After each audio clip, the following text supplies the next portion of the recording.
Empédocles fue un filósofo y político griego. Nació en el año 495 en Agrigento, Grecia. Fue hijo de Meto, que participó en el derrocamiento del tirano Trasideo. Fue discípulo de Pitágoras y Parménides. Llegaría a convertirse en uno de los humanistas más importantes de la antigüedad. Fue orador y un médico, y varios autores alabaron su talento a la hora de curar enfermedades. Según se cree, Empédocles rechazó aceptar la corona ofrecida por el pueblo de Agrigentum, después de haber colaborado para librarle de la oligarquía gobernante. En su lugar, instituyó una democracia. Asimismo, tuvo un papel muy importante en el desarrollo de la Escuela de Medicina de Sicilia, y al parecer salvó a la ciudad de Sileno de una plaga. Hechos en su vida. Empédocles postuló como principios constitutivos de todas las cosas cuatro raíces o elementos inalterables y eternos: el agua, el aire, la tierra y el fuego, que, al combinarse en distintas proporciones por efecto de dos fuerzas cósmicas, el amor y el odio, dan lugar a la multiplicidad de seres del mundo físico. Fue un filósofo que se interesó mucho por el pensamiento de Parménides. Tomó de él muchos atributos asignados al ser parmenideo y los aplicó a su propia vida Spairos, la divinidad en la cual todo estaba mezclado en armonía. Cree como Parménides que nada puede originarse de la nada, y que lo que existe no puede desaparecer, pero mientras que aquel deducía de esto que la realidad era una e inmóvil, Empédocles postuló que eran cuatro los principios materiales de la realidad, y que se hallaban en constante movimiento, mezclándose y repulsándose por las fuerzas espirituales del amor y el odio. Estos eran los elementos propuestos por Tales de Mileto, Anaxímenes, Heraclito y Genófanes: agua, aire, fuego y tierra, respectivamente. Filosofía.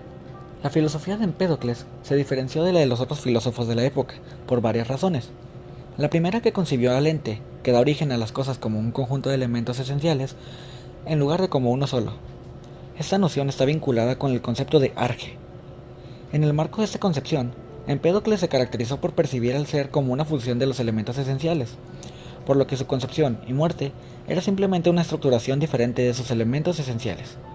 Por ende, al momento de morir no había una destrucción como tal, sino solamente un cambio en el orden de los elementos que conforman al ser. A diferencia de otros pensadores, Empédocles es único en su característica dual, es decir, mientras que algunos filósofos desarrollaban ideas totalmente místicas o espirituales, y otros se enfocaban en la descripción de la realidad y la razón, Empédocles retomó con seguridad ambos caminos en su pensamiento. Por estas razones se le conoce como un ecléctico. El eclecticismo o pensamiento ecléctico es aquel que no toma posturas extremas, sino que trata de conciliar y unir las diferentes vertientes, valores o ideas presentadas. Dada la poca información que se tiene sobre Empédocles, no existe certeza absoluta sobre cuáles fueron las obras que escribió. Sin embargo, puede confirmarse que fue autor de 2 libros, aunque estudios recientes han estimado que lo más probable es que se haya tratado de una sola obra. Los títulos asociados a la obra de Empédocles son sobre la naturaleza de los seres y las purificaciones.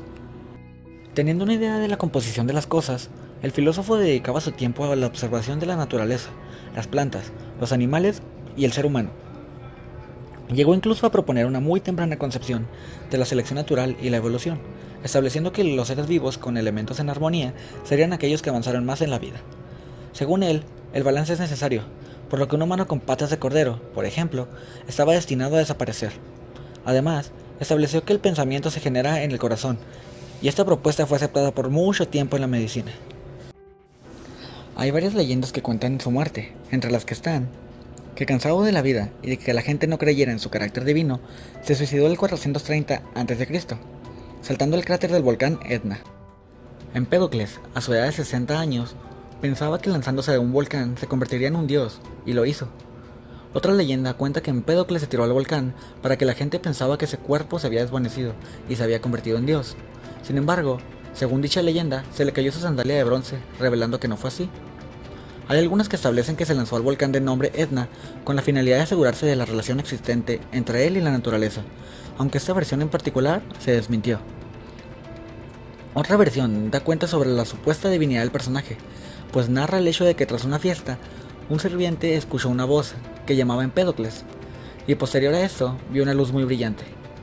Después de esos acontecimientos, el filósofo no volvió a aparecer. Sin embargo, la versión que se considera como la más aceptada fue que Empédocles simplemente murió en Peloponeso, sitio en el que este filósofo vivió después de haber sido exiliado de Agrigento.